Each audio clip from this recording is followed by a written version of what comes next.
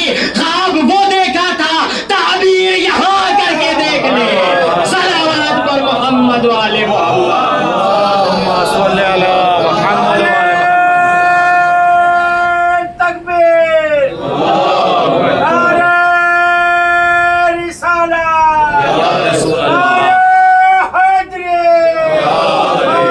محمد و آل محمد صلوات. عزیزوں, بس آخری بات, 1-2 منٹ کی بات ہے, آخری بات کہ ایک شخص اور آیا.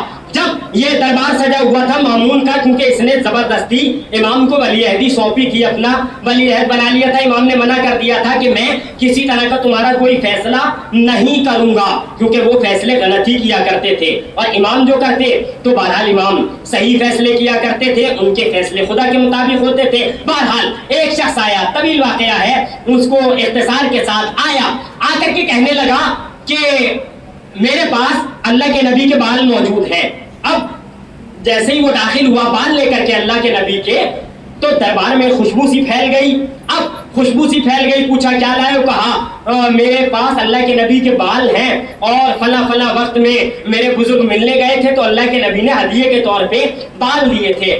کہا اچھا, اب یہ فیصلہ ہونا ہے کہ یہ اللہ کے نبی کے بال ہیں یا کسی اور کے بال ہیں, بس یہیں سے ربط مسائل.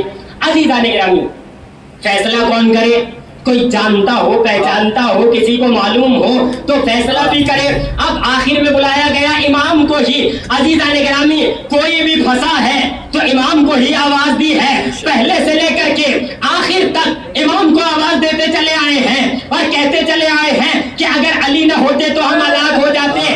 یہ اس دور کے علی کے لیے بھی کہتے چلے آئے ہیں, اور اس 8ویں علی کے لیے بھی کہا کہ اگر یہ نہ ہوتے تو ہم ہلاک ہو جاتے. اب امام کو بلایا گیا, کیونکہ آپ کا نام بھی اصل میں 8ویں امام کا نام علی ہے, رضا تو آپ کا لقب ہے, نام علی ہے. اب جب نام علی ہے تو کام بھی علی ہے, یہ بھی علی ہے, وہ بھی علی ہے, یہ بھی بلند ہے, وہ بھی بلند ہے, یہ بھی افضل ہے, وہ بھی افضل ہے, یہ بھی اعلیٰ ہے, وہ بھی اعلیٰ ہے, یہ بھی مولا ہے, وہ بھی مولا ہے, یہ بھی آقا ہے, وہ بھی آقا ہے, یہ بھی سید ہے, وہ بھی سید ہے, یہ بھی نبی کے جانشین ہے, وہ بھی نبی کے جانشین ہے, یہ بھی کائنات سے افضل ہے, وہ بھی کائنات سے افضل ہے, ساری کی ساری عوام ہے, یہ کائنات کے امام ہے. یہ خالی کائنات کے امام ہی نہیں ہے بلکہ انسانوں کے بھی امام ہے, جناتوں کے بھی امام ہے, حیوانات کے بھی امام ہے, نباتات کے بھی امام ہے, آسمان والوں کے بھی امام ہے, جنات والوں کے بھی امام ہے, زمین والوں کے بھی امام ہے, فرش والوں کے بھی امام ہے, فضاؤں کے بھی امام ہے, خلاؤں کے بھی امام ہے, حتیٰ یہ کہ فرشتوں کے امام ہے. جس طرح سے قمبر کے امام اسی طرح بوزر کے امام, جس طرح بوزر کے امام اسی طرح بلال کے امام, جس طرح بلال کے امام اسی طرح جون کے امام, جس طرح جون کے امام اسی طرح حبیب کے امام, جس طرح حبیب کے امام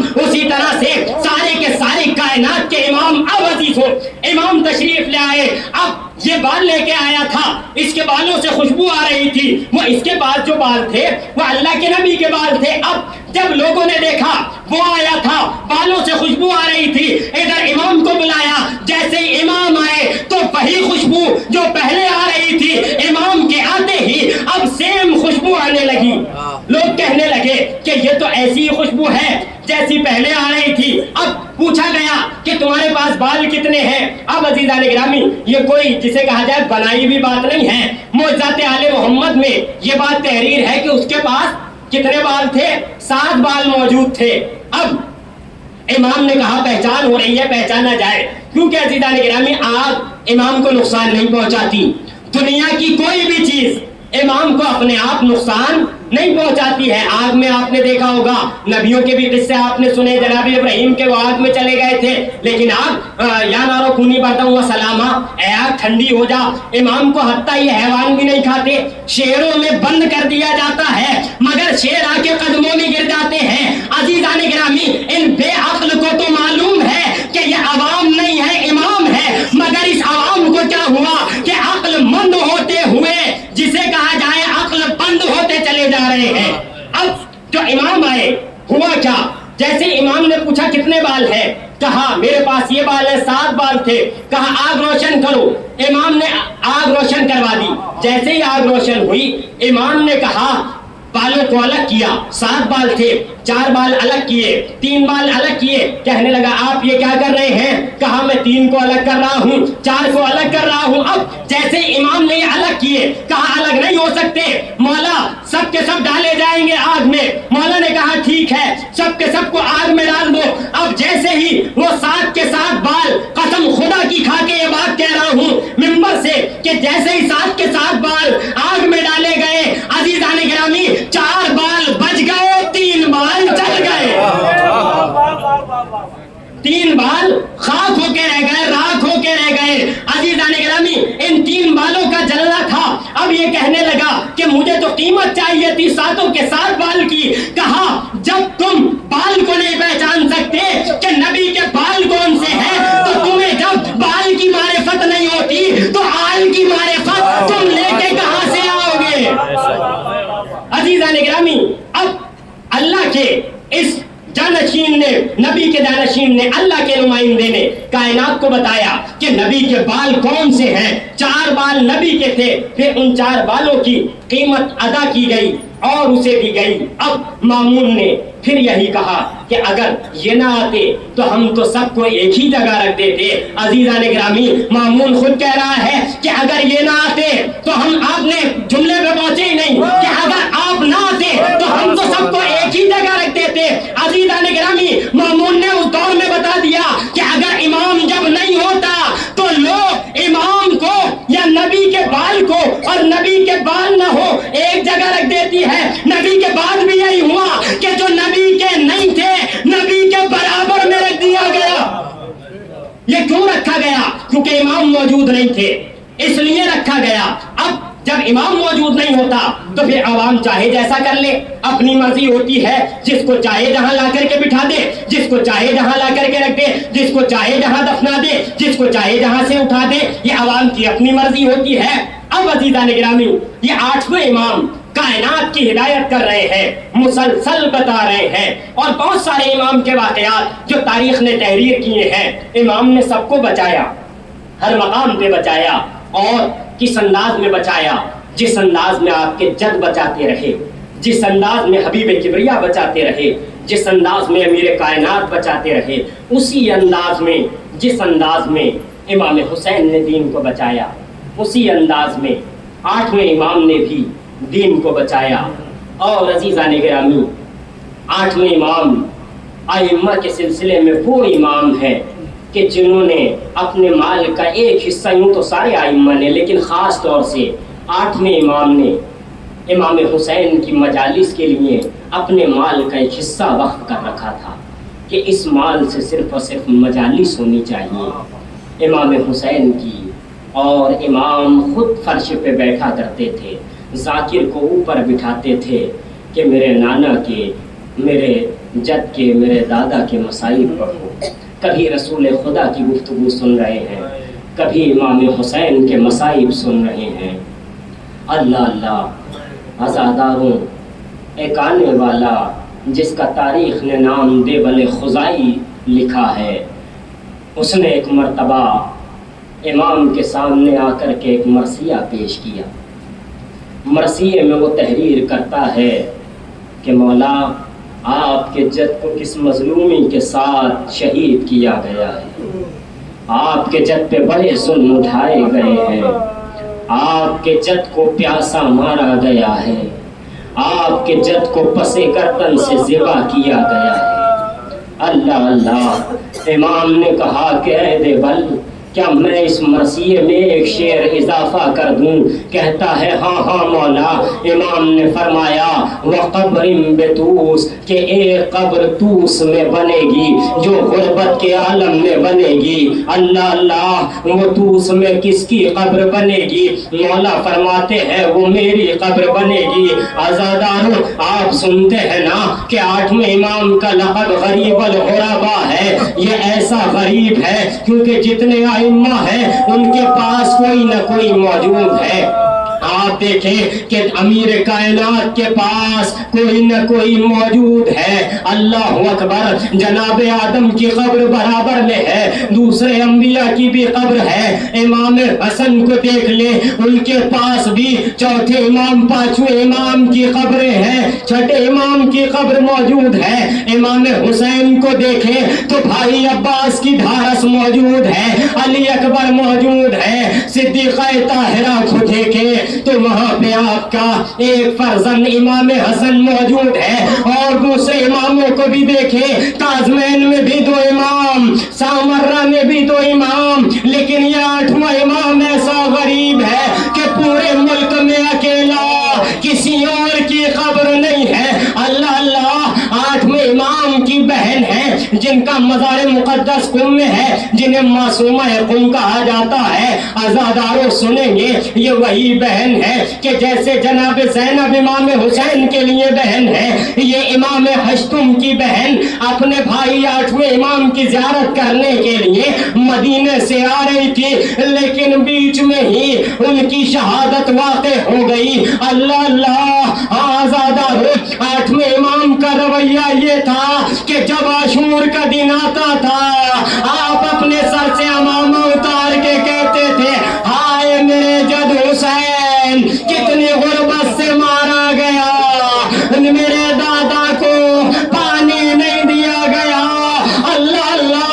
آزاداروں, جب کسی نے امام ہشتم سے آ کے پوچھا مولا کیا کیا جفا ہوئی, ایک مرتبہ مولا فرماتے ہیں کہ تم سننا چاہتے ہو میرے دادا پہ کیا ظلم ہوئے ہیں؟ کہا ہاں ہاں ہم سننا چاہتے ہیں. کہا جب میرے جد نے پانی مانگا, اپنے بچے کے لیے پانی نہ دیا گیا, بلکہ ستمگر نے اپنے کمان میں ایک تیر لگایا اور میرے جد علی اصغر کے اوپر چلایا. ایسا تیر لگا کہ میرے جد حسین کے ہاتھوں میں ننھے علی اصغر کا خون, کبھی علی اصغر کی شہادت بیان کی, کبھی علی اکبر کا ذکر آیا, اپنے سر سے امامہ اتارا. ہائے میرا جوان علی اکبر, ہائے چچا عباس, سب کے سب کربلا میں شہید ہو گئے. وَسَيَعْلَمُ الَّذِينَ ظَلَمُوا أَيُّ مُنقَلِبٍ يَنقَلِبُونَ. إِنَّا لِلَّهِ وَإِنَّا إِلَيْهِ رَاجِعُونَ. ماتم حسین.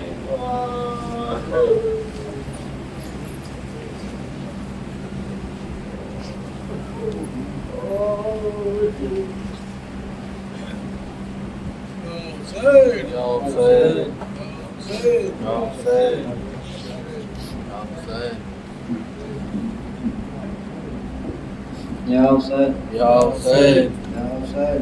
Ya Hussein. Ya Hussein. Zainab